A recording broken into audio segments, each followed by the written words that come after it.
The hospital's CCTV footage shows something strange. A nurse enters an empty room, but never appears to speak to anyone. Yet she insists she spent 10 minutes talking to an old woman. What she said that night would change how millions see November 1st. For most of us, it's just the day after Halloween, the candy hangover day.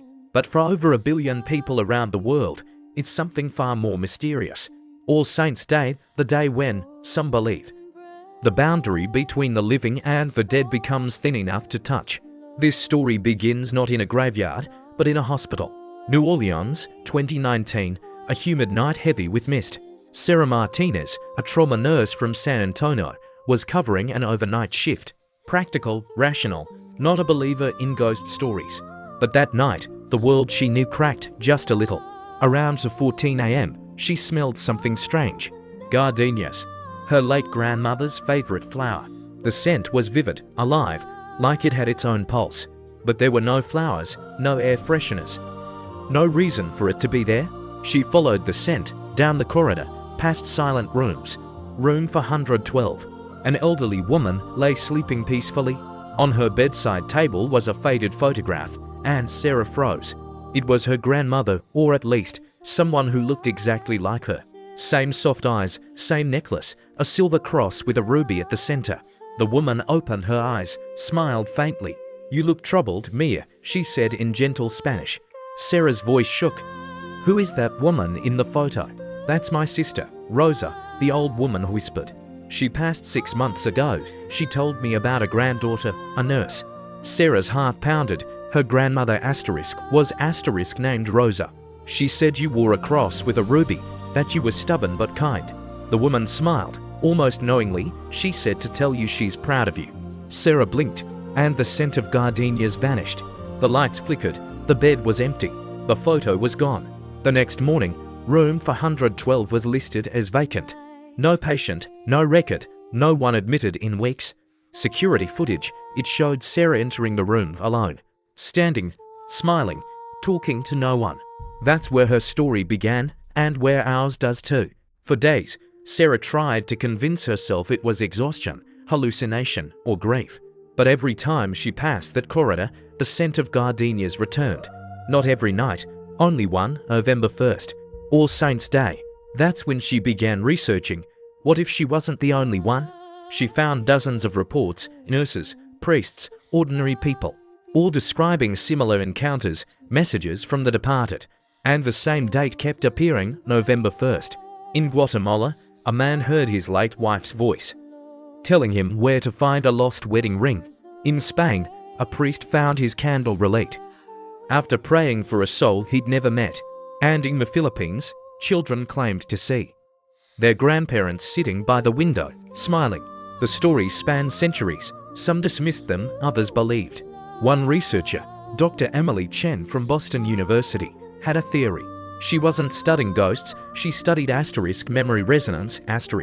Her idea: powerful emotions leave a kind of echo, especially near the anniversary of death.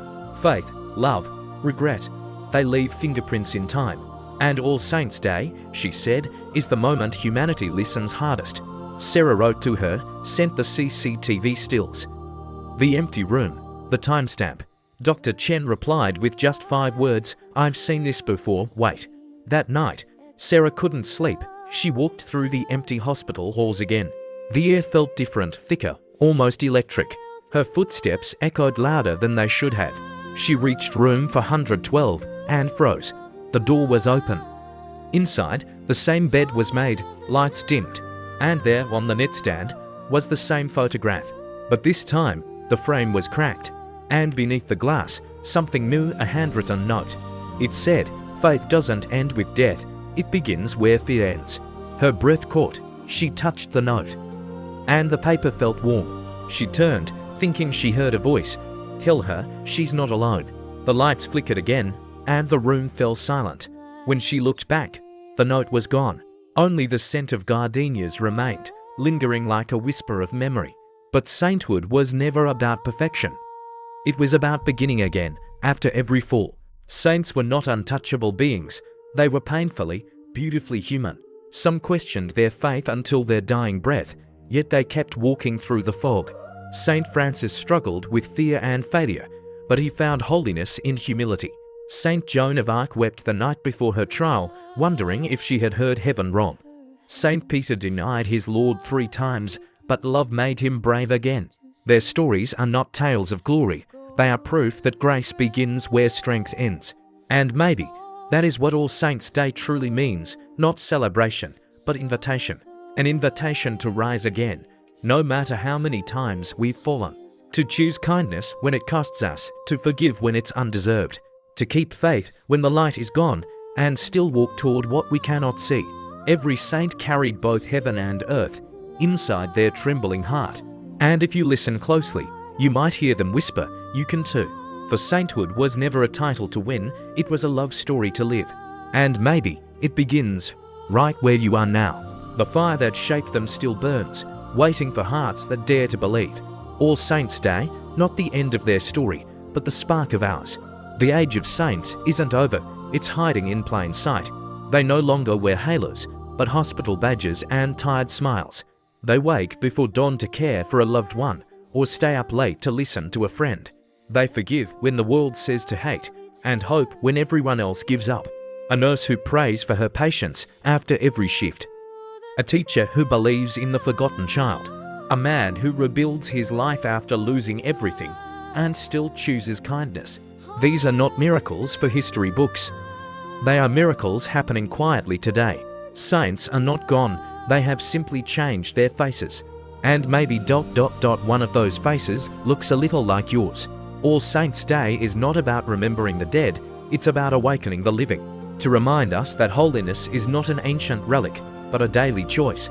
To love when it hurts, to believe when it's hard. To light a candle in the dark and keep it burning for someone else. For every act of quiet courage, every unseen kindness, the world is changed. Maybe sainthood begins not in a cathedral, but in an ordinary kitchen at 6 a.m, where someone chooses to love again, even after being broken. Where someone says, "Here I am, Lord," even with trembling hands. The saints remind us that grace still walks our streets. And every time we choose compassion over comfort, heaven draws a little closer. So maybe this All Saints' Day, don't look up to the stars. Look around you. The light is already here. And maybe it's waiting in you.